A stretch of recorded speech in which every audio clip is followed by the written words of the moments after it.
in the civic space, in the NGO sector. So that's where, because it's an organization of and for persons with disabilities, and obviously they being exemplar, they do employ persons with disabilities. So I find that in the civic space, in the NPO space, that's where you're most likely to be employed. And if you are employed maybe in government or private sector, it'll be an entry-level job. Unless you have years and years of experience, even your qualifications don't really count for much. You will get an entry-level job just to meet the targets that they have with disability. Absolutely. Nolutando Mvabaza, who's joining the conversation, and Nolutando is the Corporate Social Responsibility Manager at the Road Accident Fund. And they were the headline. They supported this year's RAF Disability Career Expo, which took place at the Johannesburg Expo Center in Nasrec this past week. How are you doing this afternoon, Nolutando? Bridget, I hope you're also good, and good afternoon to your listeners as well. I'm great. Thank you so much. So this is an annual initiative, and let's talk about the importance of organizations such as the Road Accident Fund actually coming on board with the Disability Careers Expo. Yes, Bridget, I think Road Accident Fund is known for compensating road accident victims for accidents that happen within the borders of South Africa. Through its corporate social responsibility, I think most people are interested. Why Road Accident Fund? Do they do sponsorship? Like any other government entity, we are an entity of the Department of Transport. We've got an arm or a department that's called Corporate Social Responsibility, where we look at giving back to the communities. That is extending the caring arm of the fund to the communities. We exhibit what we call our I care values, and we focus on what is called the two values that we've singled out, which is compassion and empathy. So sponsoring the Disability Summit, I think, was a no-brainer for us, because we have accident victims that become disabled due to road accidents. So I think it was very interesting for us. We're doing it for the third time this year, to take a lead and be a sponsor, as a headline sponsor. And the importance also, perhaps, of providing these types of platforms for students with disabilities. How fundamental would you say that is? Yes, Bridget, it's quite critical for us, because we aim to integrate accident victims back into society. And remember, they don't live in an accident community for just people with disabilities. They belong in the greater community of people with disabilities. So it's critical for us, because we don't just want to promote. It's not your learners. It's not limited to your learners and university students. There's also entrepreneurs, people who want to pursue and do their own thing and contribute to the economy. So we bring in different corporates and public sector. They are, your career, your learning and development. We brought our own learning and development. We brought our own recruitment team to look at to talk about the opportunities that are available at RAF for people with disabilities. So it's quite important for us, because it's not just a CSR initiative. It's a holistic. We're looking at a holistic approach, that as much as we are giving or creating the platform or leveling the ground, then we bring the relevant team to contribute. Tavaga, I would wonder, career expos are great platforms, right? Great platforms to expand a young person's mind into thinking about all the opportunities. But then if I had to play devil's advocate, what good are the career expos with all the opportunities, but that are limited when the vast majority of employers out there are actually not consciously carving out spaces to incorporate talented, educated, qualified persons living with disabilities. Yeah. Hello, Bridget? Yes. Yes. Oh, thank you. I think, while I commend the work that RAF is doing, it's very commendable. Any initiative supporting or pro-disability is always welcome. But then ask yourself this: it takes place in Nazareth. It's in the city, so there are resources. You've got your Gautrain, you've got your buses that move persons with disabilities around. But now it means that it answers to those people. Now there are persons with disabilities that graduate every year and have to go back home in the rural areas. And stats will tell you that disability and poverty are always interlinked. So it's those people in those rural communities that are not reached. Those people that even those, I think this message did circulate in our circles, but then a lot of them, even being in the city, being in Johannesburg and Pretoria, couldn't make it there because, one, their grant goes to a lot of daily living things. They don't have the money or can afford to go to these places. So there's also those challenges, but then we can't really blame RAF for that. But I will say, because I also know the stats, that RAF actually is one of the entities that does employ the most persons with disabilities, and then also some other Chapter 9 institutions. But my call is for that, okay, RAF, yes, you've been in the cities, but let's go to the rural towns where persons with disabilities are. Let's collaborate. I think RAF should collaborate with organizations of and for persons with disabilities, because I like the statement that she said that the RAF persons who become disabled because of accidents don't just belong to the world of disability, but they are rehabilitated by these organizations to go back into society. Yeah. So you have to collaborate with these organizations, because we do have coordinating bodies. I know that for the visually impaired, that's where I am, the SANCB. And then for all sorts of disabilities, you have coordinating bodies like the National Disability Army. Yeah. That's where you start, so that you know where to go and where you'll make the most impact. Let's take a quick pause here for the headline news. We'll be back on the other side. Our WhatsApp is open on 061 410 4107.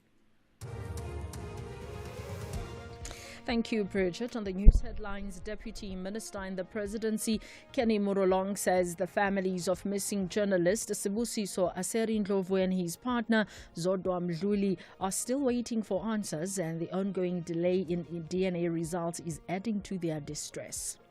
The trial of the three accused in the theft on President Cyril Ramaphosa's Palapala farm has been postponed to September the 15th in the Mudimule Regional Court in Limpopo, and the British government has agreed to a series of deals with the European Union aimed at resetting relations following Brexit, which saw the UK leave the bloc in 2020.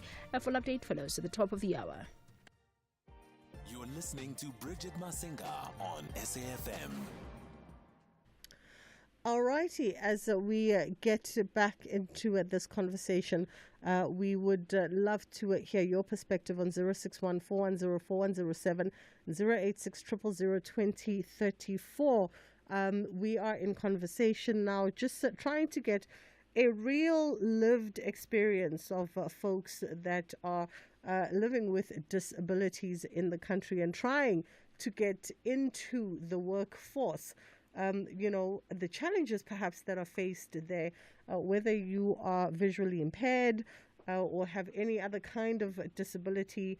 What has that experience been like for you?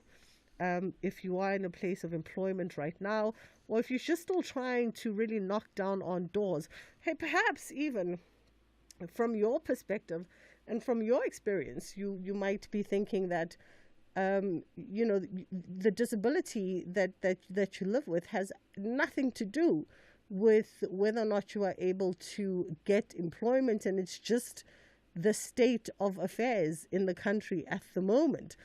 We welcome all views here. So send through your WhatsApp, let us know.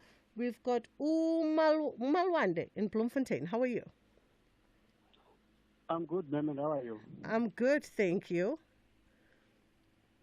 Yes, thanks, ma'am, for the opportunity. I'm Mr. Malwanda Msakaza from the Bloemfontein Yes, I'm coming on this platform because I'm a person who's visually impaired, who can't see at all, who's blind. But I have a qualification of Bachelor of Laws, that is an LLB degree. But I agree with your visitors there at the studio, two of them, to say that it's difficult for us people with disabilities to be employed. Yeah. Because when I view that, I do not know whether in South Africa, because whether you look of Disability Act or you look of Employment Equity Act, they speak of 7%, but with the skills that we're having, we're still unemployable. I do not know whether to have a disability, is it a punishment or a person sees a disability before you as a person, because we have been applying in getting, whether it's private sector or it's public sector, that is the government. Because I hear one of your visitors here that is from the Road Accident Fund. We do qualify there as admitted attorneys, because I'm an admitted attorney because before the High Court of South Africa, that is Bloemfontein High Court. But we're still unemployable. We're applying to these sectors, whether you speak of legal aid, you speak of NPA, you speak of Road Accident Fund, but we don't get any form of appointment or any people who are willing to give us opportunities. Please, we're humbling ourselves before them to say they can hire us and then make an assessment on us based on how we do a job, because we don't see disability as an impediment at all. Yeah. We are having the same qualifications like any other person who is able. Point taken, but Malwanda, point taken. Thank you so much for sharing. Tobaga, and I want us to sort of carry on the thought of train here by But Malwanda. But before we even go there, because we live to learn on this show, both personally and as a collective. And I just got a WhatsApp that says, just point of correction, it's persons with disabilities and not persons living with disabilities. Yes. Yes, Bridget. That is the correct term, persons with disabilities. Wonderful. That is the correct term. Wonderful. Fabulous. Thank you for that. Let's talk about what Malwanda has addressed here. Yeah. I think it's you can see a person who's an attorney not being able to find a job. Yet entities such as the Road Accident Fund is in high need of those. But they don't see the person with disability. I'm not going to say the Road Accident Fund alone, no. Because I did say that they do employ persons. But other entities, whether it's government, whether it's private sector, we just are not employable. And you'll find that they may actually try and bring all the necessary resources, but then sometimes you're prohibited because of the environment as well. Maybe you're in a wheelchair and there's steps going to your office. What do you do? So now they have to think of that extra budget. Then you will find yourself losing your job because, well, unfortunately, we've got steps there and you can't make it to the second floor. We don't have a lift. So it's things like that where universal access is really still not realized in the country. So you always have this where persons with disabilities are constantly left behind. While we do, like I said, we welcome all these initiatives, we do, but let them come to us and find out where we are and not bring us to where they are. Yeah, absolutely hear that. Thank you, by the way, for the point of correction. Like I said, we live to learn on the show. So it is persons with disabilities. Nolutando, if we had to get back to, and it's wonderful to hear, obviously, the positives around RAF. Very, very encouraging indeed.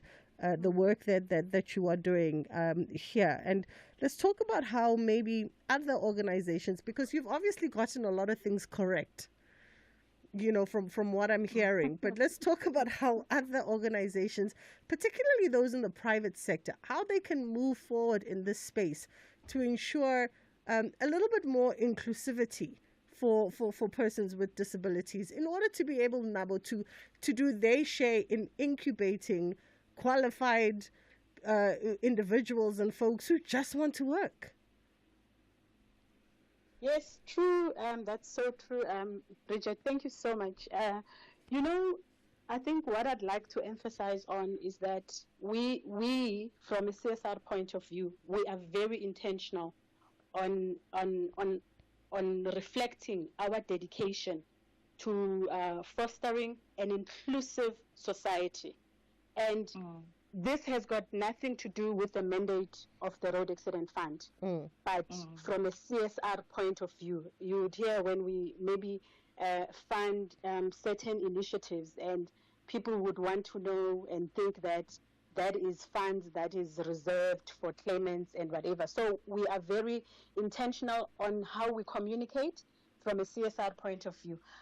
Just maybe going back to one of the viewers or the listeners who had commented about, them not getting opportunities. I think it's something that we need to robustly advocate for, to say that it mustn't just be a tick box, because once it becomes a tick box, then employers are looking for something that they can accommodate. For example, you let's say it's what type of a job?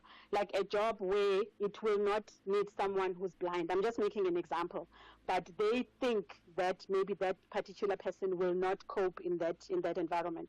It's not. I'm not in that space. It's just I'm just contributing to what he was saying. But from our side, and also myself as a hiring manager, where I get an opportunity to hire, I'm intentional in saying to my HR team, we are looking for, we'll give preference to people with disabilities. And I am proud to say that we do. We gave, there were positions that were out, we advertised, and we did get CVs. And we're not even interested, they shouldn't be marked people with disabilities. We are looking for experience. We are looking for qualifications. So if they meet those requirements, regardless of the disability, they should be called in, shortlisted, and go for an interview to prove themselves. So I'm just highlighting the point that some, managers would look at the CV, not necessarily at the disability. So what we are looking for, maybe in some instances, in my case, where I did not shortlist any people with disabilities because they did not meet the requirements or the criteria. That's all. It has got nothing to do with the with disability. So to your point, Bridget, organizations must be intentional, and let's not make it a tick box exercise. We want to promote an inclusive society. We can't afford to have people being discriminated against. We come from apartheid, where people were discriminated. So we can't continue to perpetuate the discrimination. Ladies, thank you so much for your time this afternoon. I think we definitely have a gateway conversation here that must continue. Noluthando Mvabaza, who is the Corporate Social Responsibility Manager at the Road Accident Fund, and of course Utobeka Mthethwa is the KZN Coordinator of the South African National Council for the Blind. It's just gone 2 o'clock. A quick pause, and then we come back on the other side. We all have dreams. Some people dream to be astronauts, while others want to yell, Vimba, as they chase that elusive shoplifter sprinting out and into Diamond Walk. Others might look at a broomstick and think to themselves that witchcraft might be the way to go.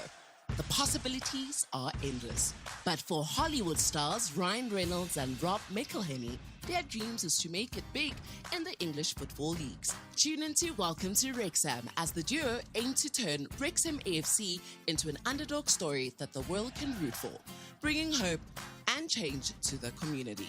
Welcome to Wrexham, Saturdays at 3 p.m. only on S3. Open up. S3. As a medical doctor, I've dedicated my life to helping others. Being a regular blood donor, I was shocked to learn of my low hemoglobin levels, which prompted further investigations. My diagnosis of myelodysplastic syndrome meant that my only chance of survival would be through a stem cell transplant. Finding a match was easier for me than for most patients. However, not everyone is so lucky. If you are between the ages of 17 and 55 years, register with dkmsafrica.org to become a stem cell donor and give someone out there a lifeline. This is an SABC-supported initiative. Bridget Masinga on SAFM. All right. Our next guest, Uphumzile Nhlapo, is the Senior Brand Manager for fast-moving consumer goods. And South Africa's maize brand, Iwisa, number one, is inviting next-generation fashion innovators to step into the spotlight as they launch the Feels Bold Designer Search. And Uphumzile is here to tell us more about that. How are you doing this afternoon? Good afternoon, Bridget. Thank you so much for having me on your show. Thank you for the time. Very interesting. Perhaps let me start with the synergy between a maize brand and the fashion industry. Yes, I know. We get that a lot of questions when we initially conceptualized the campaign. But just to quickly take you through what this campaign is about, and I'll tap into why we actually went through with this competition. So Iwisa Feels Bold campaign is an exciting national fashion design competition, and we've recently just launched on the 1st of May. And it's so much more than just a design competition. So we're inviting young South Africans between the age of 18 to 35 to design bold, Iwisa number one, inspired apparel range that reflects our rich heritage and celebrates their unique creativity. And as a brand, we're about building strong communities and empowering the individuals within them. So we know that Iwisa number one has been part of many South Africans' everyday lives. And as a brand, we're not just about feeding families, but filling people with the things that matter the most: nourishment, dignity, confidence, and the possibility to aspire for better. So Feels Bold really is an extension of that purpose. It's about more than fashion. It's about filling a new generation with confidence, culture, and a sense of belonging. So by creating this platform, we want our young generation to feel a sense of belonging with Iwisa. We want to empower them. We want to give them a space to be seen, to express themselves boldly, and really to contribute positively to a future where they can thrive. So you are calling on young South African design creatives ages between 18 and 35. And the competition is calling for them to create a full streetwear collection. Now, that's a task and a half. Yes. So what would a full streetwear collection comprise of, in the specs that you are sending out there for designers to answer to? So entrants must submit their own signature digital designs for full fashion sets. So Bridget, this could include a t-shirt, jacket, pants, bucket hat, tote bag, and socks. And they need to blend the Iwisa number one's traditional cultural heritage as a South African brand, proudly South African brand. However, we want their own signature modern and youthful style incorporated in their designs. So when we say streetwear, we're going to leave that up to the young creators, Bridget, to tell us what streetwear actually is all about. But with their submissions, they also need to ensure that they're still representing the Iwisa number one brand. So they need to use the Iwisa number one brand identity and color palettes. And top entries will be shortlisted and judged by a panel of expert judges. And if they don't incorporate any Iwisa brand identity, unfortunately, they will be eliminated. And when we say streetwear, we're really looking for designs filled with boldness that capture the identity of a brand in a unique, relevant way, but also that is proudly South African. Yeah. By way of the prize for the ultimate winner, I know there's some cash prizes that are up for grabs here. Walk us through what folks really would be walking away with. Yes. So in terms of the prizes, so the winner will receive a MacBook Pro worth 80,000 Rand and 20,000 Rand cash prize. The second winner will win 10,000 Rand cash prize. And the third winner or third place will win 5,000 Rand in cash prize. And over and above that, we'll be giving them tools to fuel their creative career beyond the winning moments. And the competition is really purpose-led and brand-powered. And our main goal, over and above the prizes that we're giving away, is to provide a real launch pad for these designers and showcase their talent. And we're hoping through this platform, we're able to kickstart their careers and futures through profiling these young people, through PR. We're also looking at possible collaborations, which we'll further explore and mention in June. But we really want to give these young people a platform to kickstart their careers and their futures within the fashion and design space. Awesome. I mean, it sounds like an interesting competition. Where do folks go to send through their templates and, of course, to see more about the guidelines? I know closing date is the 30th of June. Yes.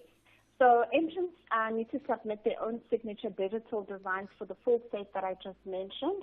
So they need to go onto our EWISA #1 social media pages, so whether Facebook or Instagram, and on that social media page they'll find a link which will take them to a microsite. And on the microsite, there's an entry page that they'll need to fill in.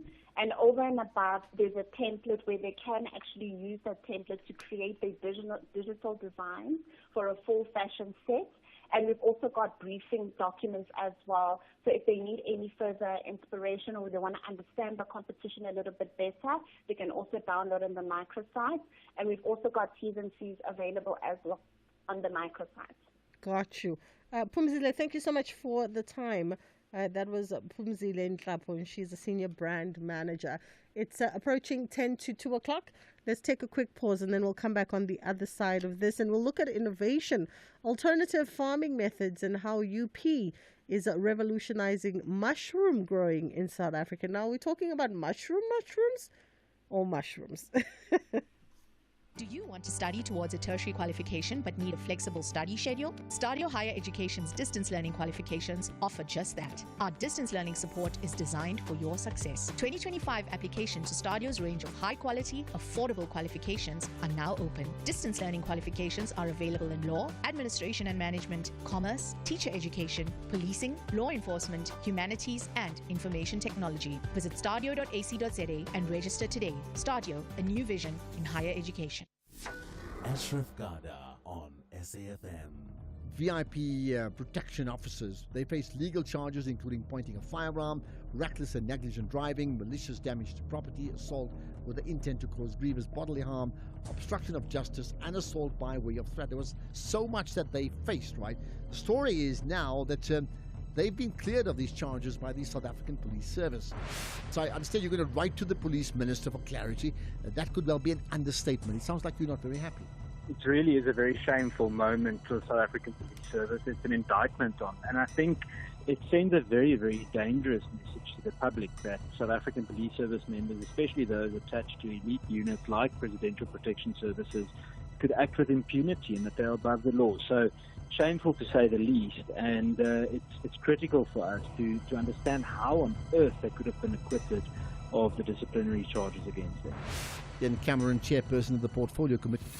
This is the National Pulse, weekdays 3 to 6 p.m. The Full Circle with Bridget Masinga. All right, we are talking alternative farming methods now and how UP is revolutionizing mushroom growing in South Africa. And we are talking to Prof. Lisa Costin, who's a professor in plant health and food safety at UP's Faculty of Natural and Agricultural Sciences. How are you doing, Prof? Oh, thank you very well. And good morning to all the listeners. Thank you so much for the time. We appreciate it. So there's some research that the University of Pretoria has been up to that's set to help South African producers find new ways to grow white button mushrooms. You've just disappointed everybody by saying white button mushrooms. I'm joking. Let's talk about this research and what it speaks to. Okay, so I just want to say life goes beyond just white button mushrooms.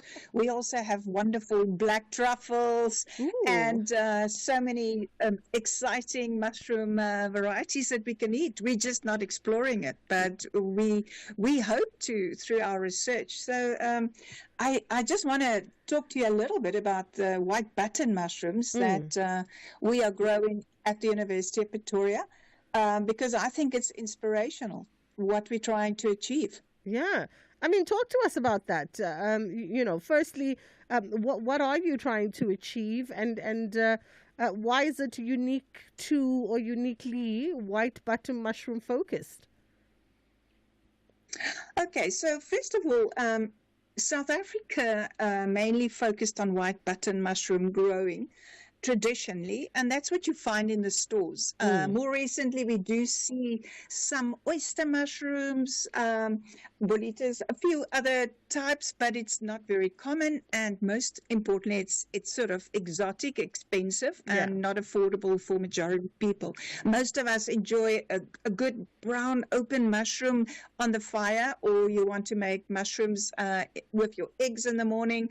But we've never thought of really using it fresh, and it's really scrumptious. It smells wonderful, particularly if it's freshly harvested. So white button mushrooms is to us extremely important from a food security point of view, and also because it contains many natural vitamins, minerals, proteins, and we actually consider it a superfood, and we should be eating more of it. And that's really where the University of Pretoria started working on mushroom research 20 years ago. And we decided to think of alternative ways to grow it. The first project we had, and that was with the South African Mushroom Farmers Association, was to develop an alternative for peat. Now, peat is very important for us because that's the medium in which we grow mushrooms. Very similar to growing your plants in pots. We buy these organic waste compost mixes at nurseries, and then we'll grow our plants in pots, and particularly blueberries. And mushrooms do have the same need. They need that special growth medium to really grow in. So for us, the task was find an alternative for peat and start doing research on white button mushrooms so that we can grow more in the country. Because it's nutritious, because it's a health food, it's a superfood. Yeah. Now, what was interesting about our research was that we decided to focus on alternative growing environments. So traditionally, farmers will grow it in mushroom growing farms, old buildings renovated. And of course, mushrooms we grow in the dark. It's quite cool. And that is unique. It's traditionally being done like that. It was even grown in caves.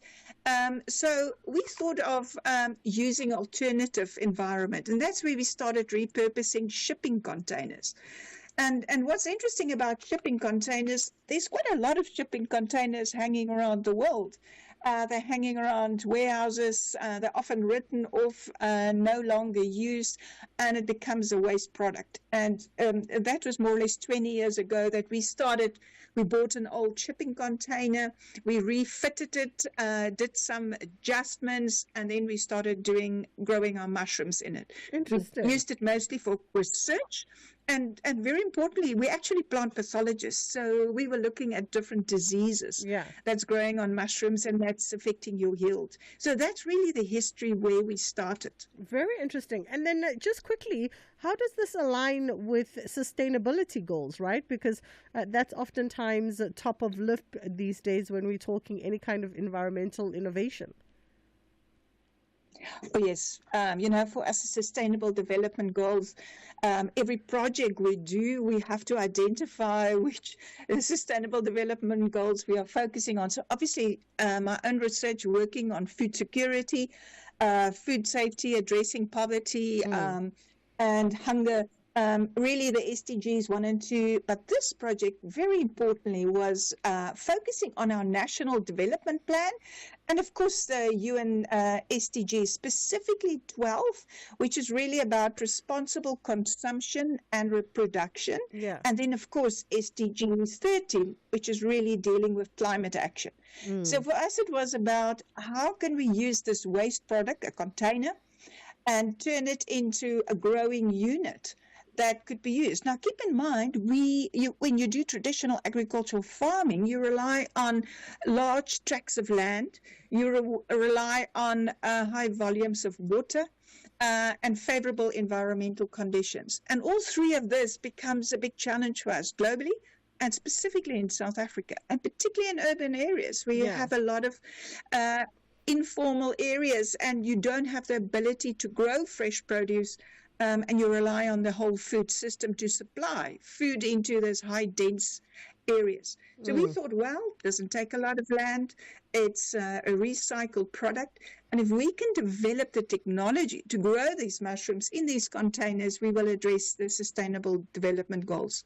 And so Prof, that's really where we started. Prof, I just want to ask you in our last minute, sounds like a sort of a great repurposing farming model, this one, and something that perhaps even aspiring small-scale farmers and entrepreneurs could be looking into. So that was really the idea. So we know that big commercial farms do have the facilities. They have extensive production units where they prepare the compost. They call it compost yards. And from there, they will then do the whole pasteurization process, prepare the casing material, grow their mushrooms, and even have big pack houses. And from there, they ship it to retailers. But that's not the opportunity. And if you look at other countries like China, and remember, 1.4 billion people can't go wrong. They love mushrooms. It's highly nutritious. They eat it daily, and they have many different varieties. And they are growing mushrooms in many different ways, in logs, in caves, in straw structures. And then we thought, okay, let's try containers, because it can be scalable. It can be a low-cost system. It can work in urban and rural settings, because that container allows temperature control. You can control humidity and light. And in fact, for a small-scale producer, we calculated that you can actually, if you're well-trained and you've got your system nicely sorted, you can produce around 500 kilograms of mushrooms easily in a 12 square meter container. So that could be quite significant for any potential entrepreneur who wants to go into that. And that can generate easily 10 to 15,000 per month. Wow. So, and that's with a single container. So if you have two, you're already increasing your output revenue and return on investment. Prof. So we believe it can be a cross-cutting alternative. We have to leave it there for this afternoon, but I think you've definitely given our young budding agricultural entrepreneurs something to think about here, and that was Prof. Corsten, who's the professor in plant health and food safety at UP's Faculty of Natural and Agricultural Sciences. It's 2:00 on the dot. It's time for Ondela to bring you the top of the hour news.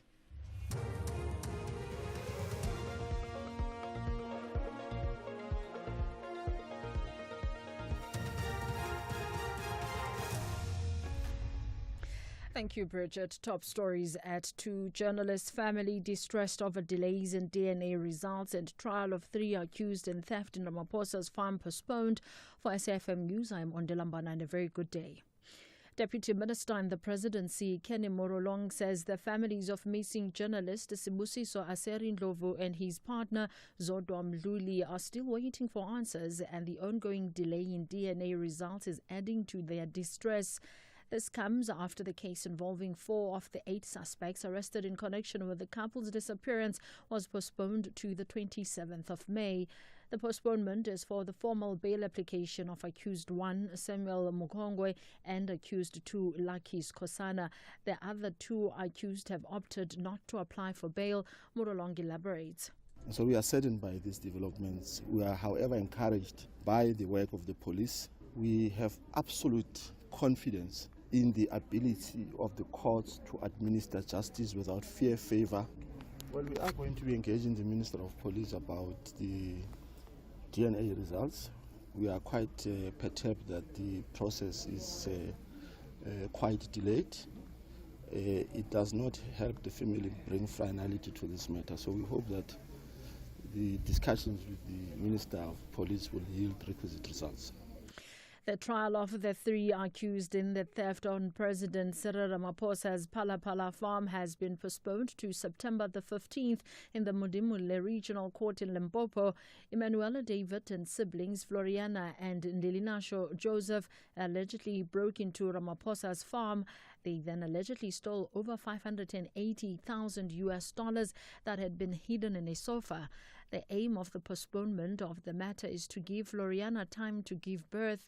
Lawyer for the siblings, Mike Mohubo, made an application for postponement.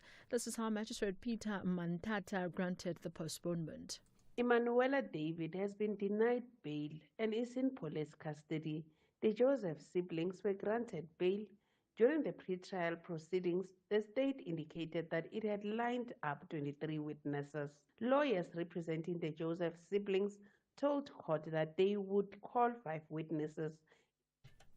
The Minister of Land Reform and Rural Development, Mzwanele Nyonzo, has officially handed over more than 2,000 hectares of land to the community of KwaMatonsi in KwaDukuza on the KwaZulu-Natal North Coast in settling a land claim.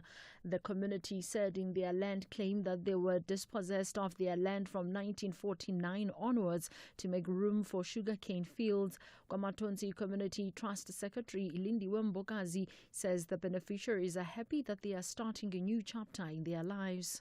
Today we are so excited and we are so overwhelmed. We are so grateful. Government is here. The Minister is here to issue the title deeds for 3 phases that have been bought for KwaMatonsi Community Trust. The land is productive. Currently it's under sugarcane covered, 2,100 hectares covered with sugarcane. So we are working. We are on the ground. We are operating. So we are still going to keep the sugarcane in place. We don't have any plans to uproot the cane. 4 toddlers between the ages of 1 and 2 have died following a house fire in Mayfair, Johannesburg. The cause of the fire is not yet known. Johannesburg Emergency Services spokesperson Robert Mulawudzi says investigations are underway. Our fire investigating team are here on site. They will be investigating what might be the cause of the fire incident. But from our side, we still continue to plead with our residents to ensure that they use heating devices safely during this winter season. The British government has agreed to a series of deals with the European Union aimed at resetting relations following Brexit, which saw the UK leave the bloc in 2020. Among the new agreements is a deal that will allow European fishing boats to access British waters until 2038. In return, checks on UK food exports to the EU will be reduced. The BBC's Jess Parker has the details. I was getting some messages this morning from European diplomats who sounded pretty chirpy about getting this deal stretching on until 2038. I mean, I think that is much longer than we necessarily expected to see. They're pretty pleased they're getting it into double digits. But I think more broadly, a big element of this as well is the defence partnership, because of course the UK is a major defence player on the globe, so I think there'll be a lot of focus on that, and I think they'll try and sell it as a bit of a mutual win-win today on both sides. Recapping the top story, Deputy Minister in the Presidency, Kenny Morolong, says the families of missing journalist Sibusiso Aserindlovu and his partner Zodwa Mdluli are still waiting for answers, and the ongoing delay in DNA results is adding to their distress. I am Ondelambana for SAFM News Headlines at 2:30. Marawai. Why is the boss of breaking down spreadsheets now on the side of the road breaking down in a broken down car? Marawai. Why aren't you insured with Santam, the leading short-term insurer that gives you emergency roadside assistance and home drive services when you need them most? To switch, call 0860 444 444 or SMS cover to 36101. Santam. This is freedom. Santam is an authorized FSP, a licensed non-life insurer and controlling company for its group companies.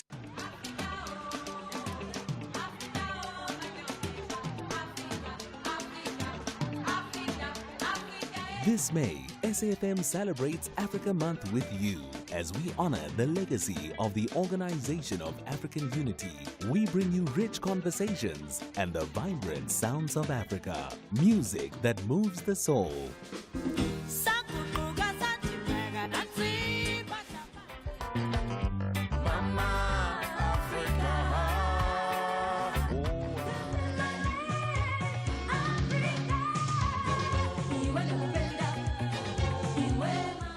This is SAFM. The Full Circle with Bridget Masinga. Monday to Friday, 1 to 3 p.m.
All right, it is the offerings of Moses Khumalo coming through. Him to Taiwan. Is that Taiwan or Taiwan? I get the feeling it's me. Taiwa. Where is Taiwa? Oh, I love to learn. Moses Malulega's other name was Taiwa. I did not know that. The late Moses Malulega. I live to learn. So this was one of my producer's musical choices. And you know, when it's my musical choice, I try to educate myself and you. So she just loaded it and then didn't tell me the history of this particular song. Interesting. So I'm going to dig up a little bit more because I didn't even know that Moses Malulega had a moniker, or rather an other name. I'm going to dig up a little bit more on the history of this particular song. That is how we kick off the 2 o'clock hour today. We are going to be catching up now with Dr. Linda Meyer, who is a business and education expert, managing director, of course, of the IIE Rosebank College. And we're having a conversation around finding opportunity in the midst of unemployment. 24% of young folks, of young university graduates, rather now are jobless. And I get the feeling that that number just will continue to rise. Dr. Linda, how are you doing today? I'm very well, Bridget. I hope the same is true for you. It's good. I'm good. Thank you. Just battling about a flu, but we are good. Let's get into this conversation. So we know we've just received the employment statistics in the country just about a week ago, and that number has risen again by just slightly over 1%, of which 24% are young university graduates, right? Already that always sparks a conversation with university graduates where then they this intersection of questioning whether or not there is currency in a university degree or in a college diploma, considering the fact that there is a lack of jobs and job opportunities in the country. Yes, absolutely. So what is important is that we drill down that number, that we don't just take it on face value, because within that number, there's also a lot of information that is important for us. So we know that people with degrees, the unemployment rate has risen to 11.7% from 8.7% from quarter 4 in 2024. And we know for other tertiary, that includes the TVET college programs, etc., that is in the low 20%. And obviously for people with matric, the unemployment rate is around 35%. So, and if you don't have a matric, it's around 39%. So the argument for education is one that has been made with evidence around those particular percentages that we see evidenced every year.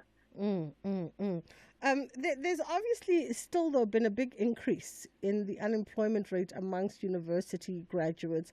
It's gone from 8.7 at the end of last year, 2024, to just over 11% in the first quarter of this year. So what are we not getting right? Where's the disconnect in ensuring that graduates get employment, or at very least are able to walk away from campuses with the skills to create their own employment opportunity? So very importantly, it is around the curriculum, but the biggest impediment that we've seen, obviously, is the impact on the economy not growing at least 3% to absorb the particular individuals that graduate. And we need to start looking at serious things within our curriculum around how we design our particular curriculum, that we're not just creating graduates for employment, but rather that can become employers. So really to start working very closely with industry around the competency sets that they need. You'll know that, Bridget, a degree that your father did is still pretty much the same, and we need to be realistic around the impact of AI, the critical skills where there is huge job opportunities. We know that in the ICT security sector, in AI, in particular jobs, there is huge growth potential, and we need to start building that into the curriculum. And we need to start looking at work integrated learning more seriously, where we partner with companies and have internship placements, because we know once a graduate has got 50%, has got 1 year's experience, the chances of employment is increased by a further 50%. So very important that we have this in-service learning, simulated work environments, very important that we create these labs and ecosystems within our tertiary education spaces, and of course that we start focusing more holistically on career development services, these graduate attributes that we speak to. It's still amazing for me that I go into particular first or second or third year classes, and there are still students that have not been trained on ICT. And you and I both know if you can't work a computer, there is no ways that you are going to get a job. So those things that we just take for granted, that we really, really need to start focusing on those particular things. And there's obviously many other examples, Bridget, that we can explore around digital and entrepreneurial skills, around soft skills, academic partnerships, lifelong learning, all of these things that our skill sets remain current. Yeah. So if education and career specialists consistently bring out recurring themes, right? You talk about competency sets, for instance. You talk about work integrated learning as another tier to this conversation. Why is it then that, for the most part, institutions of higher learning are finding it difficult to be agile enough to start reworking and relooking at their curriculum in order for it to reflect what is needed by their graduates? So importantly, when we look at the commercial sector, obviously we must understand that there needs to be a benefit to them participating in this. And this has largely been driven, we've seen, through the vocational sector, through a tax incentive that has been made available, where this partnership has worked well with the CETA sector and placements have happened. Now, we haven't seen that in the higher education realm. And there's very little incentive or requirements for tertiary institutions to work closely with industry. And for industry, obviously, they're getting the graduates, and many of them have bridging programs. So you're quite right that relationship needs to be fostered, and it needs to be formalized, so that this relationship with professional and statutory bodies in particular sectors, that we see this as a collaborative effort in making sure that the skills are fit for purpose and that we have the latest technology. So we have a big problem that universities, for example, are not getting the required funding. We know the funding pressure that government is under.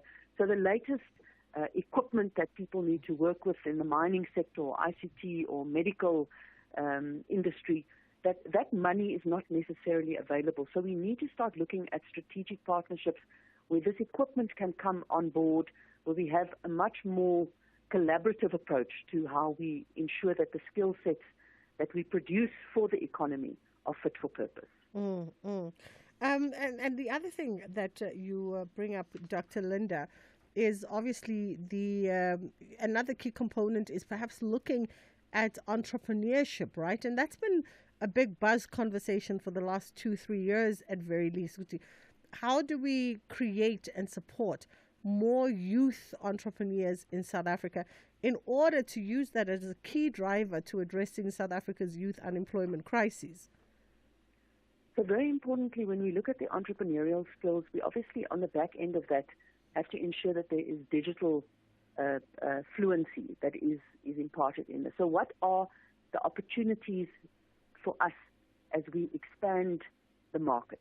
So when we look at data analytics, cloud computing, collaborative software, entrepreneurship education that needs to form part of the curriculum, but also that businesses partner with tertiary institutions to create incubation hubs where we help them get funding, and where it's in an environment where we don't just give funding, but that they are mentored with business people so that they can set up where there is youth empowerment processes where they can become suppliers to particular businesses, certification opportunities.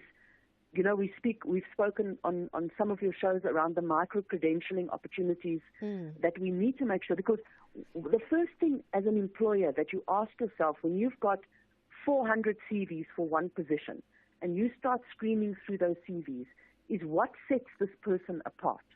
Now, in the entrepreneurial environment, obviously we understand that people need to have that drive, but you need to sell something. Yeah. And to sell something, you need to understand that particular market so that you can identify a gap and you can start selling, because it's not just about door-to-door reselling anymore that we see. It's about solving particular problems that exist in a community so that you then create a business on the back end of that. So, for example, something that's seminal at the moment is water resellers, for example, which takes very little capital investment. Or something like the Food Stock Project, where this company in George NPO has created a meal parcel that feeds a family of 4, highly nutritious food that is available, because we know that the economy is under pressure. And those social entrepreneurship opportunities are expanding exponentially. But how do we take those opportunities, meet them with our students and our graduates, so that they then can create particular businesses, not just for sustenance, but to become employers of the future? Here's the other thing, Dr. Linda, when we're looking at finding opportunities for young people amidst all the unemployment, right? Oftentimes when we're thinking jobs in the country, we're thinking big business. We're thinking big company, big business, big sector. How much emphasis should we be putting perhaps on smaller businesses as well? America, we often will celebrate and highlight the fact that America is built on moms and pops shops, which is true, right? Built on very many small businesses, family-owned businesses that have been successful for generations, all employing a handful of people at a time, but having the ability to sustain a good livelihood. So that is absolutely important. And the SMME sector, we cannot overstate the importance of that and the opportunity, because you're quite right. Some 68% of the American economy is driven through these small and micro and medium-sized enterprise businesses. But we must also understand that how do we create vehicles for individuals to access funding? We know that most individuals in our country do not have access to bank loans. So what is the process with government to have a fair and equitable distribution of people accessing microloans so that they can start these mom-and-pop shops? And we've seen successful businesses. Bridget, you'll remember there's an individual that, with their small social grant that they got during COVID, the 360 Rand that they got, they started a small ice cream shop in their community, and they have built this out now to 18 or 19 locations. So sometimes it doesn't take a huge amount of capital. It just takes to give somebody enough so that they can get stock and they can start pursuing their dreams to be successful. But we know that in our country we need to do more to make sure that the Department of Small Business Development, that we stop looking at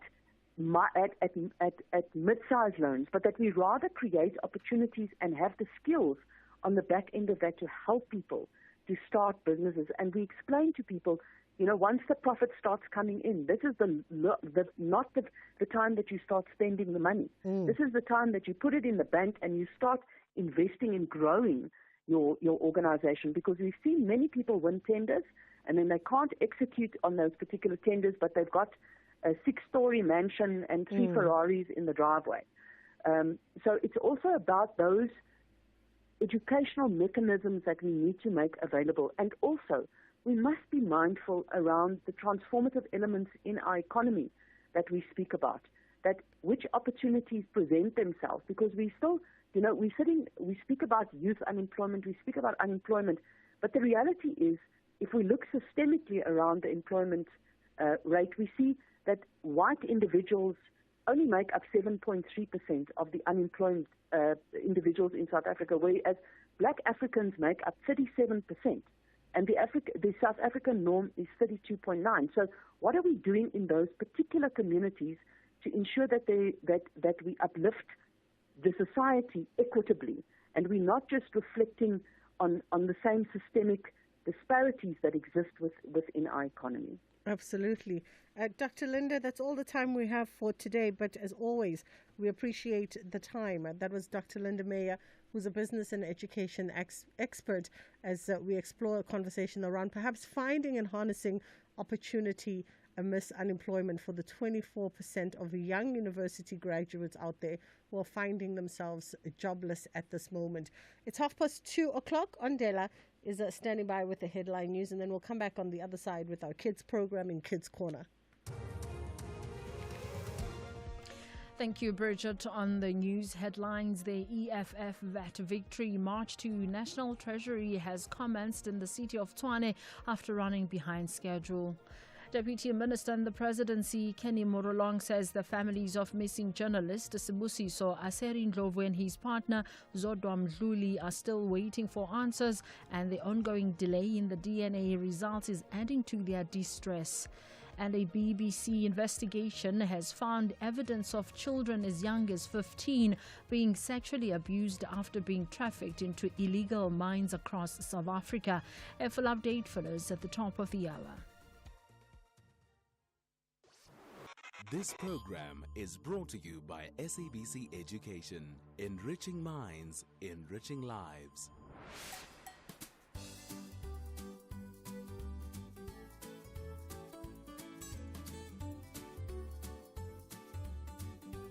Good day, my name is Monet Intronengobera. Some things at home or at school that can burn you if you're not careful can be at home, they can be stoves and kettles, and at school they can be electrical appliances.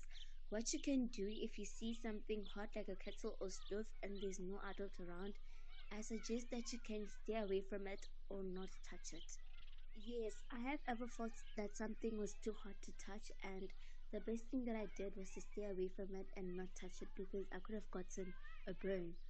What I can do if someone or I myself get a burn is that I can cool the burn with water that is not too cold. Also make sure that I'm not wearing any non-sticking dress or cloth, as well as remove the clothing that I'm wearing near the burned area. It is important to ask an adult for supervision or for help before using a microwave and hot water, because they can guide you on how to use the hot water, and they can also help prevent accidents. Some texts are just too hazardous for kids to handle alone. You can protect yourself from burns by being cautious around heat sources and using protective gear like oven mitts, following safety rules, and staying focused when using hot appliances. Thank you and have a lovely day. Hi everyone, my name is Yolanda Mzobe. I am 11 years old. Some things that can burn you at home are iron, hot water, and stove. What do I do if I see something hot? I take a deep breath, hold it carefully, and pay attention. Yes, I've ever felt something that was too hot, it was a pot. What did I do? I switched off the plug, waited for 5 minutes for the pot to get warmer. What would I do if I saw someone got burnt? I would take that person to a hospital. It is important to ask help from and others before using things like hot water, because you might get burnt easily because you're not a professional. For example, when you're cooking. How can I protect myself from being burnt is by paying attention, looking carefully, what am I doing, and ask help from my parents. Thank you everyone. Have a good day. Hello beautiful people of Mzansi. My name is Libanti Hlongwane, and if I could name something that could probably cause a fire or burn you at school, I think that would be like the science lab, because we have a lot of inflammable products there. So I think that's the closest thing that can cause like a big fire and possibly burn you. And then at home we have like stoves, kettles. You know, when you pull out like a plate from the microwave, sometimes you can overheat it and like the plate becomes really hot. When I see something hot like a kettle or like a stove, for example, I'll obviously not touch it because I know that these things are most probably hot. So I'll usually just leave it alone. I definitely have touched something hot and I didn't burn severely, but it was really, really painful. And I think what I did at that moment, I just took some ice and I rubbed it on my hands to like cool them down. If I can see that this person is like really, really burnt and there's no adult there, I'd probably have to call an ambulance or call an adult if I can. I think it's really important to ask for help, especially as like a very young child, to handle hot things, because you can get really, really burnt, like severely, to the point where your skin barrier like literally peels off and now you have like a two-tone type of skin, because sometimes it shows where you've burnt. Just be really, really careful, because burning is painful, and I haven't even burned severely and I was screaming. So imagine burning to like a terrible extent. So just be careful and don't think you're big, okay? Like just ask for help and you will get it. I think you can protect yourself from being burned from just being careful, number one, and yeah, don't go near things that are hot. I think that can help you a lot. Hello, my name is Potsamachet. Yes, I have experienced being burned many times. I was burned by hot water, a hot iron, a hot pot, even hot oil. I took care of these burns at home. My mother had this lotion that heals scars like burns, so she applied it on me and she still does. To protect ourselves from burns, we should stay away from hot things and also be very careful when using them.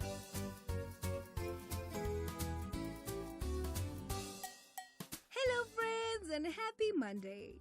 Today let's talk about something very important. Staying safe from things that can burn you at home or at school. Can you name some things that can burn you if you're not careful? That's right! Things like the kettle, stove, hot iron, oven, heaters, candles, and even hot water from the tap or microwave can all be dangerous if touched without care. So what should you do if you see something hot and there's no adult around? The best thing you can do is stay away and get an adult to help. Never try to touch or move it yourself. Your safety is more important than anything else. Have you ever felt something was too hot to touch? Maybe a plate fresh from the microwave or the water in your bath? If it feels too hot, pull your hand away quickly and tell an adult right away. Do you know what to do if you or someone else gets a burn? Here's what you should remember. Tell an adult immediately. If it's a small burn, cool it with cold water for at least 10 minutes. Don't pop blisters or put toothpaste or butter on a burn. That can make it worse. For serious burns, you must go to the clinic or hospital. And now that winter is very close, if not already here, we need to be extra careful.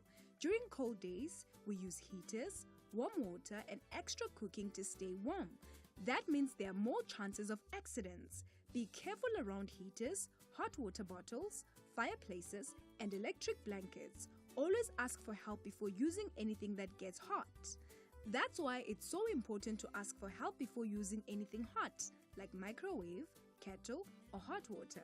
Adults can show you the safe way to use them, and sometimes it's better to wait until you're older to try certain things. Here are some smart ways to protect yourself from getting burnt. Always ask before using hot items. Keep away from stoves and irons. Never run or play near hot things. Learn what the hot symbol looks like. Tell a grown-up if you notice something dangerous. So remember, your hands are meant for learning, playing, drawing and helping, not for burns. Keep safe, be smart, and always ask for help when you're unsure. That's all for today's superstars. Stay warm, stay curious, and most importantly, stay safe. This program was brought to you by SABC Education. Enriching minds, enriching lives.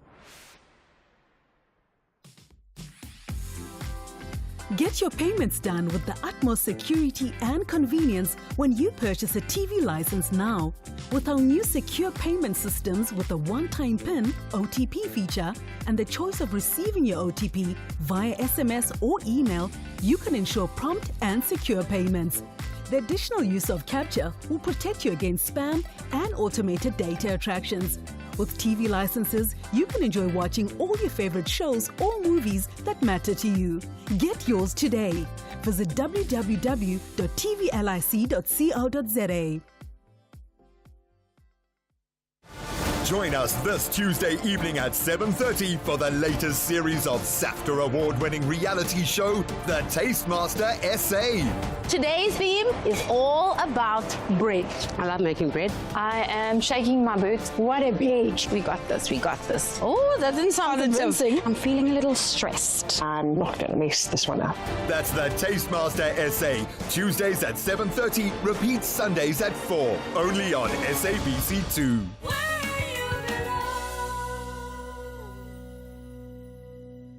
Reigning champions Bafana Style are in a jubilant mood closer to the end of the season. They are enjoying every moment on the summit, but Magesi FC have an agenda to cause an upset. This is the Betway Premiership. Witness Mzansi's beautiful game, Mamelodi Sundowns FC versus Magesi FC on Sunday 18 May, streaming live on SABC Plus and SABC 1 at 4:30 p.m. Also available on SABC radio stations at 5:30 p.m. Proudly brought to you by SABC Sport. For the love of the game. You're listening to Bridget Masinga on SAFM. All right, as we get into our next conversation now, interesting one. So it's a conversation around introverts and unconscious biases, right? The benefit of recognizing quiet performers. And we are catching up with Africa MD at Jackhammer Global. Advaita Naidu joins us. How are you doing this afternoon, Advaita? Well, thanks, Bridget. How are you? I'm great, thank you. So weird saying I'm great when I actually have a bit of a sniffle, but I'm great. I'm sorry. No, it's fine. So let's have this conversation, right? Because when we think leadership, traditionally we tend to steer more towards assertive personalities, people with a commanding presence. And this is generally the picture that we have in our heads when we think of leaders, of managers, of people in those respective roles. However, this is not always the case of what leadership looks like or should even look like. Correct. So first, are you an extrovert or an introvert? Yo, I guess people would say because I speak so much, they would assume that I'm an extrovert. Yeah. But I would say I'm a bit introverted. My producers just whispered in my ears before I even finished my sentence. And they're like, you are not an introvert. So, I think we do make a lot of assumptions. I'm going to be honest with you.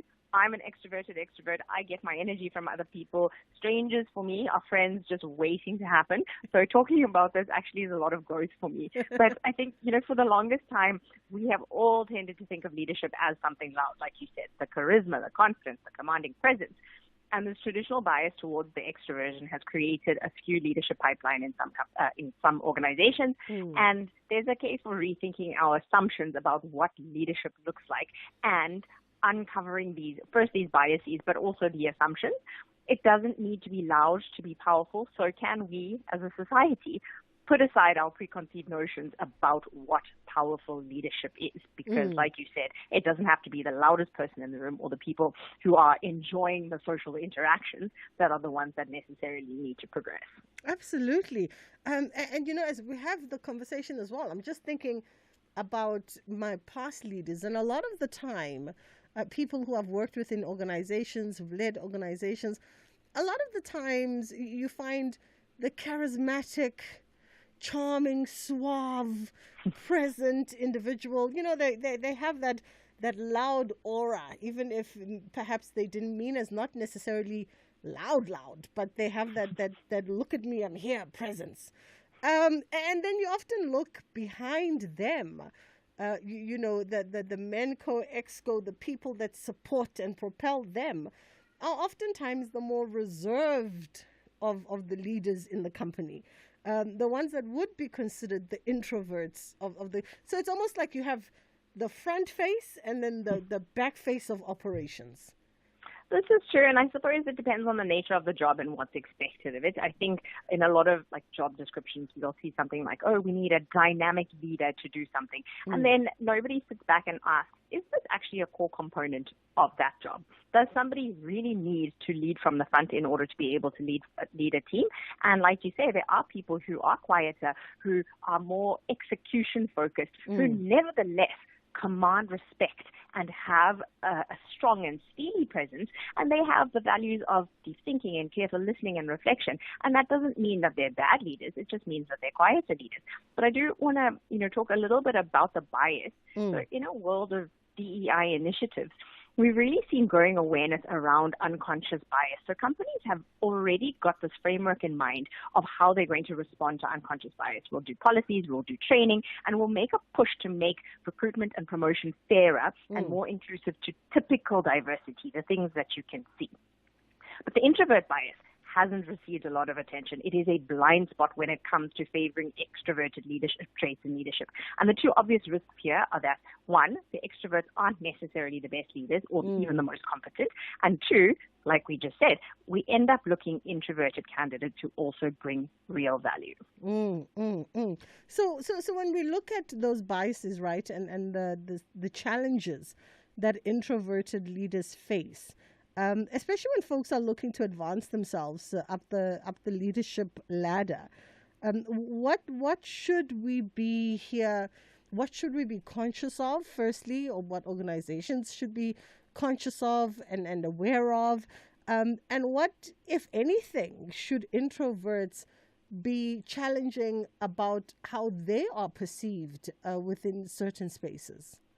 Yeah, so I think for companies, it is to be aware of the bias again, and there are ways to tap into the potential of introverted leaders in hiring and promotion processes. So I think anyone who's making decisions about who's going to advance, they must recognize and mitigate against the bias towards extroversion, maybe through something like structured interviews that focus on skills and experience. There should also be more opportunities for introverts to showcase their abilities in less socially demanding settings, like a written proposal or a case study. And think about the way our days are structured. Is it necessary to have 10 meetings in a day that is completely draining at the best of times, but for introverts can actually be quite debilitating? Is there an element of work that can be taken offline or can be written more than face-to-face in interaction? I think networking opportunities can also be reworked to be a little bit more inclusive, make them virtual or more structured. And mentors and leaders need to be on the lookout for helping introverts build their social capital without forcing them into uncomfortable social scenarios. So that's on the side of the organization. But then for anyone who is an ambitious introvert, I think they need to recognize that they don't need to change themselves. They need to learn to navigate their environment in a way that plays to their strengths. So find strategies that work within their constraints. Use online where necessary. Prepare thoroughly ahead of time so they don't feel so debilitated. In a situation where they might be networking, for example, have a strategy in place. Say, I'm going to meet 3 people in the next hour, and then I'm going to give myself a timeout to recharge.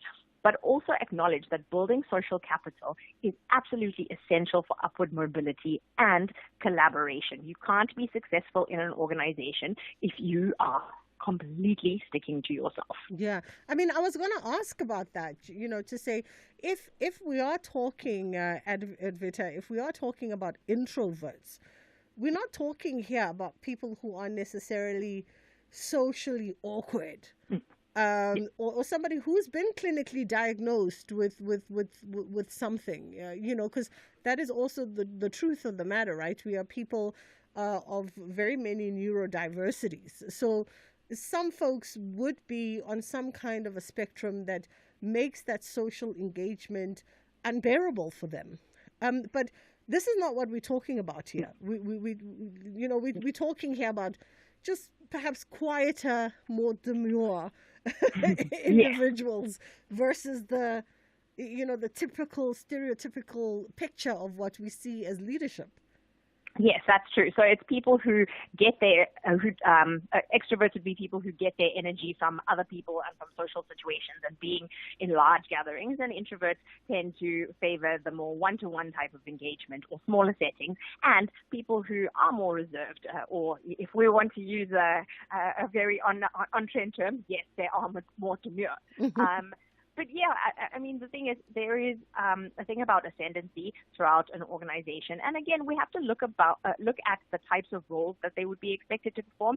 If you don't need somebody who's dynamic and outgoing and very extroverted in a particular role, there's no reason to make that a core requirement for the role when appointing someone. But then there are also times where you have to say, well, in order to get the best possible outcomes for our organization, we do need somebody who can manage stakeholders appropriately. And in those cases, an introvert who wants that kind of job and doesn't just want to be a high-ranking technical leader or leader of a very small set of teams, they do need to put themselves out there a little bit more, but there are ways to be intentional about it. Yeah.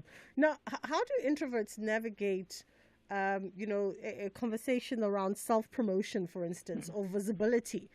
That whole thing of you've got to stick your hand up in order to be noticed. When someone just wants to, can I just be a wallflower in the back, please? Don't notice me. So, I mean, I think this is actually a more general comment. So I think even extroverts struggle to articulate some of their successes well. I think there are people who will absolutely want to take all the credit, but when it comes down to the nuts and bolts of it, if you can't spell out in a very concise and factual way the impact that you had, then you may as well not have had that impact. So I think more generally speaking, for an introvert, don't shy away from the self-promotion and the visibility, but do rework it to make it be more comfortable and authentic for yourself. Make sure it's factual, make sure it's concise, and it does help to document these things as and when they happen, so you're not casting your mind back and feeling like you're showing off a little bit in trying to create a picture that may or may not have happened. And then I guess the more general advice for the extroverts is, be factual, talk about numbers, talk about the amount of impact it's had. Don't just go out and say, oh, well, I did this amazing thing, and not be able to say what it was. Yeah. Let's take a quick pause here, and then we'll come back and continue our conversation looking at introverts and, of course, some unconscious biases there. Whether it is a CCMA referral, problems with a mechanic, or unfair blacklisting, Clientele legal plans are affordable, and you receive up to 670,000 rands worth of legal services per year. We cover civil, criminal, and labor-related matters. Our legal team will be your support 24 hours a day. SMS SAFM to 32195. That's SAFM to 32195. Clientele General is an authorized FSP and a licensed non-life insurer. T's and C's online. Standard rates apply. He's short, loud, and definitely not a licensed therapist, but he's asking the hard questions. It's Heart to Heart with Kevin, the only talk show where the guests spill the tea and Kevin spills the jokes. Real talk, real laughs, and real short host. Heart to Heart with Kevin, Wednesdays at 7 p.m. on S3. Night Talk with Oliver Dixon. You and I have a country to build, difficult conversations to have, solutions to find, and stories to tell. Join me, Oliver Dixon, on Night Talk every Monday to Thursday from 10 p.m. to midnight. Bridget Masinga on SAFM. Talking to Adverta Naidu, who's the Africa MD at Jackhammer Global. Interesting conversation around introverts and some unconscious biases there. Within ourselves and organizations alike, that speak to perhaps the benefit or disadvantage of not recognizing quiet performers and in particular quieter leadership. Because as a society we kind of think of leadership and those in those management roles as being folks who command a presence, who have an assertiveness, who stand up and be counted and be seen. And those are the words that we use, adverted. Those are the words that are used when you go into these strat sessions, or when folks who work in corporate worlds are getting their annual assessments and their feedbacks, and they're talking around their plans and their trajectory for their careers. Oftentimes when I look at my friends in various corporate spaces, those are the words that are being used by the people who hold the key to take you to the next level. That you've got to, claim your presence, command your presence. And that kind of languaging actually sends a message, I think, to introverts in a space. It absolutely does. And, the funny thing is, yes, we prioritize those kind of characteristics. And again, I think it is appropriate for some types of roles, but we never tell extroverts to be less like themselves. It's always that we're encouraging the introverts to put themselves out there. And if they want to climb the ranks, they need to be a little bit more outgoing. They need to be a little bit more charismatic. But if you think about some of the strengths that somebody who's introverted will bring, analytical thinking, maybe creative problem solving, very strong listening skills, quite a detail-oriented approach. These are also core components of any impact-driven job. So I'm not sure why we are just telling the introverts to be a bit more outgoing. Yeah. How do we strike that balance? How do we strike that balance between the two, actually? Because I also think it can be, as the young kids say, team too much for you to be extroverted at times. Yes. Yeah. Well, like you said earlier on, you feel that you are a bit of an introvert, but you are putting yourself out there in a very socially demanding job right now. You have to express yourself and talk pretty much nonstop, except when you talk to people like me who don't mind talking as much as I do. But, you're really putting yourself out there because it's a job that you enjoy. And I suppose that's on the part of the introverts. They need to find the balance for themselves, the level of enjoyment they get from doing the actual work versus the amount that it takes out of them. And they need to find where that sweet spot is for them. And the balance for organizations is also to think about the actual impact.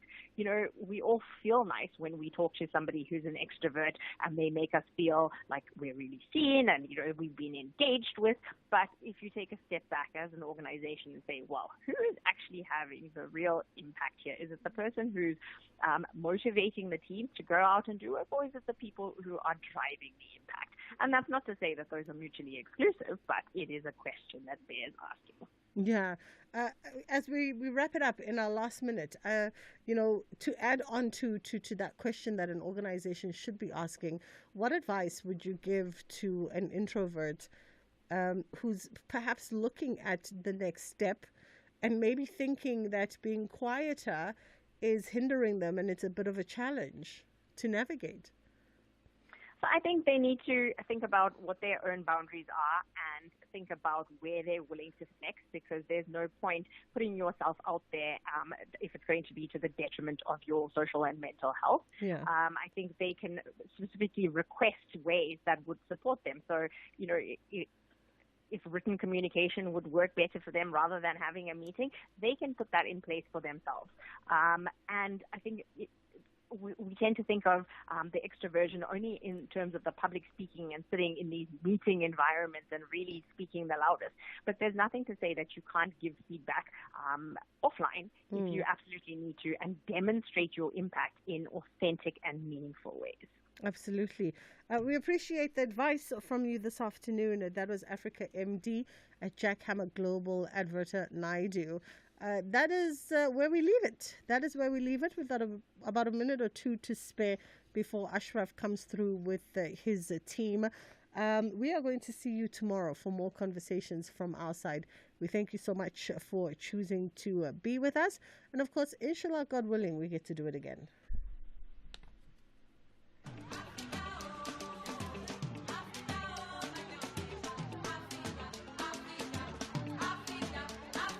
This May, SAFM celebrates Africa Month with you as we honor the legacy of the Organization of African Unity. We bring you rich conversations and the vibrant sounds of Africa. Music that moves the soul.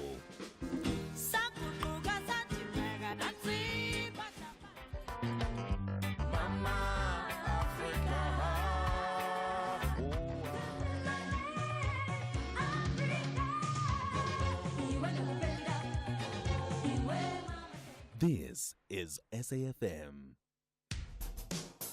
SAFM has signed a code of conduct that is enforced by the Broadcasting Complaints Commission of South Africa. Under the code, we are committed to giving news that is accurate, comment that is fair, and programming that is not harmful, does not amount to hate speech, or contain violence or explicit sex. If you think we are not living up to that code, then you can inform the Broadcasting Complaints Commission of South Africa. Direct any complaints in writing to the Broadcasting Complaints Commission of South Africa. PO Box 142365, Craig Hall 2024. Fax to 011-326-3198 or an email to bccsa@nabsa.co.za. For more information, please visit www.bccsa.co.za.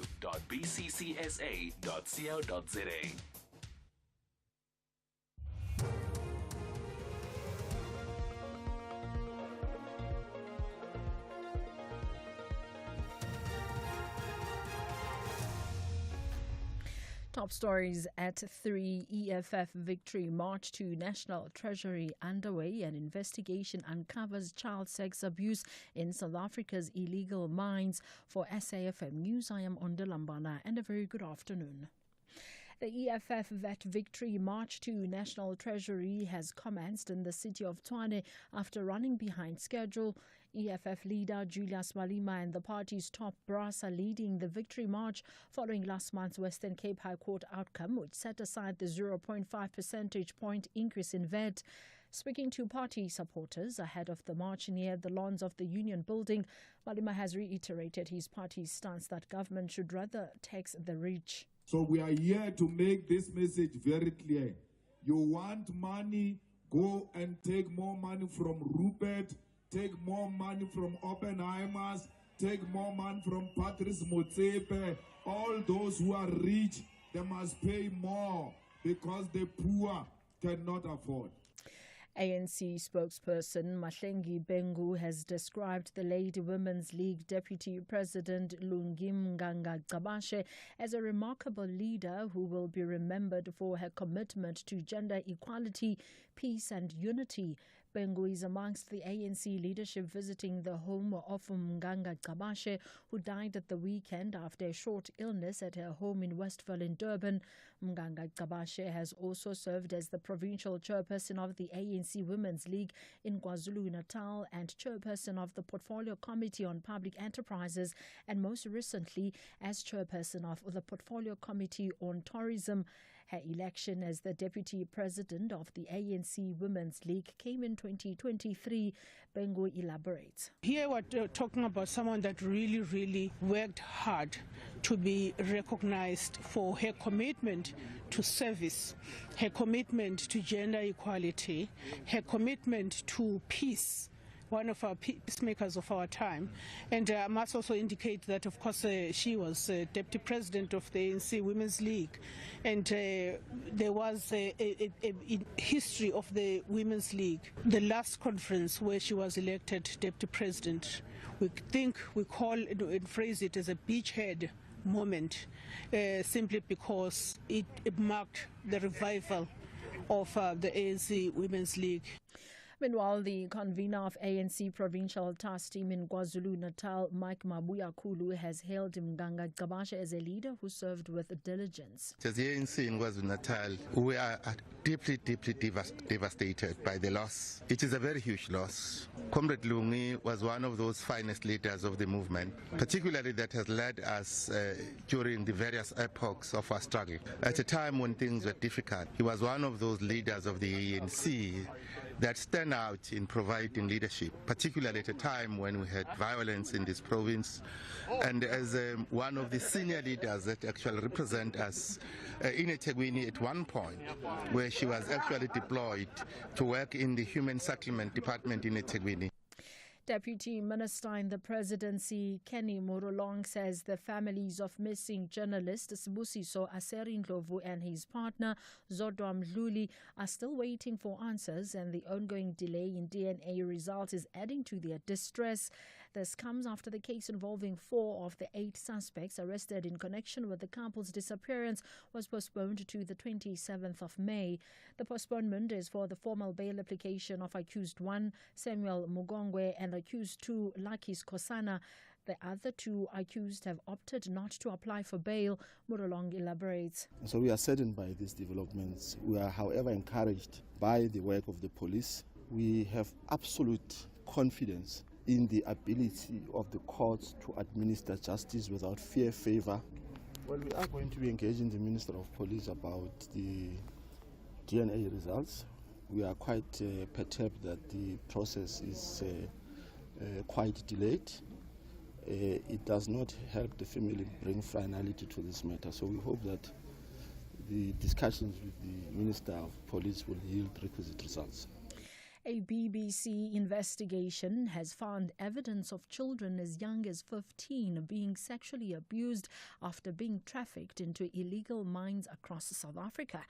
There are testimonies from former illegal miners, researchers and charities that gangs are luring children from neighboring countries. Gugu Xaba from Save the Children spoke to some of the victims. They start by grooming them. They start by acting like they like them. And then, obviously, the adult will do it today. And because they showed you as a child that they like you, they would want to do it again the next day and the other day.